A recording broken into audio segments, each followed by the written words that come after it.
Well, the left has found its preferred angle of attack on new abortion laws in Alabama and Georgia and elsewhere, and you can just guess what it is. They're racist. Women's March leader Linda Sarsour tweeted this, that white women, quote, uphold the patriarchy and are therefore responsible for Georgia's new heartbeat law. She's an out-of-the-closet racist, but still taken seriously for some reason. Model and Planned Parenthood spokeswoman Emily Ratajkowski says the laws will perpetuate, quote, the industrial prison complex by preventing black women from getting abortions. Those are her words. They're not our words. On the left, keeping black children alive is racism. Aborting black children is racial justice. Matt Bevin is the governor of Kentucky and recently appealed a federal court decision striking down one of his state's laws on abortion. Governor Bevin joins us tonight. Governor, thanks very much for coming on.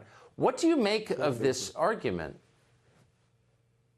It is so empty. When you consider the fact that over 40% of all of the abortions performed in America are the taking of young black lives, that more black children, more blacks, period, are killed by abortion than crime, accidents, cancer, disease, AIDS, every other cause of death combined does not add up to the number of blacks that are killed by abortion.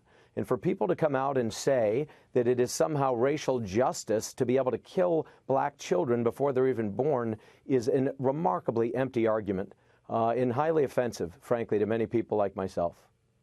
And you say that out loud. You're not embarrassed to say what you just said, but so often Republicans don't say that.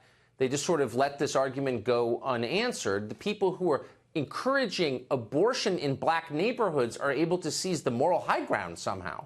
Why? Look where these abortion clinics are established. They are in minority neighborhoods. They intentionally prey upon minorities. The fact that over 60% of abortions are performed on people of color, this is everything that Margaret Sanger wanted when she started Planned Parenthood. She was a eugenist. She was somebody who preached eugenics. She wanted to see that certain undesirable people were weeded out of the populace. And while they pretend they no longer espouse that, that is exactly what they're doing. It is offensive. It is genocidal in many respects, but we're all instructed to turn a blind eye. The reason you are seeing all of this legislation now in states across America is because the more we know medically, the more we know scientifically, the more it is clear that we are killing human beings who do not have any voice, and people are appropriately outraged. Even now, I would argue, you hear people justify industrial-scale abortion, which is what we have millions of abortions over the past 40 years, justify it in ways that suggest they don't think that people in poor neighborhoods, many of them African-American, ought to have a ton of kids. Why is that not a racist argument?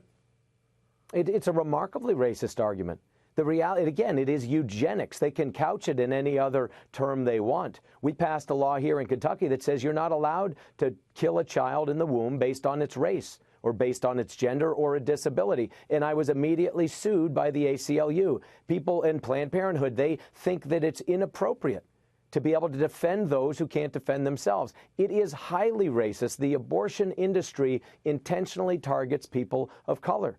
This should be an outrage to people. But indeed, in polite company, we're expected to ignore it and pretend that it's not what it is. Blatant racism perpetrated on people who are defenseless. I'm sorry to chuckle. I would love to hear the conversation where you propose legislation or shepherd through legislation that prevents people from committing abortion on the basis of skin color, and the ACLU says you can't do that because why? The hypocrisy is rank. It really is. And when you consider, and again, we used language specifically from existing federal laws, the civil rights laws and the ADA, the Americans with Disabilities Act. We used language already in statute in this, and we're immediately sued by the very people who pretend to be the defenders of that language for people outside the womb. We know these are human beings. We know that they're being killed. We know that we are wiping out entire generations of people of color in this nation, and we're doing it for profit in places like Planned Parenthood, and we're expected to turn a blind eye. And myself and governors in other states and other people are fed up with it. Well, you should be. You have every reason to be. Governor, thank you very much for that. Thank you.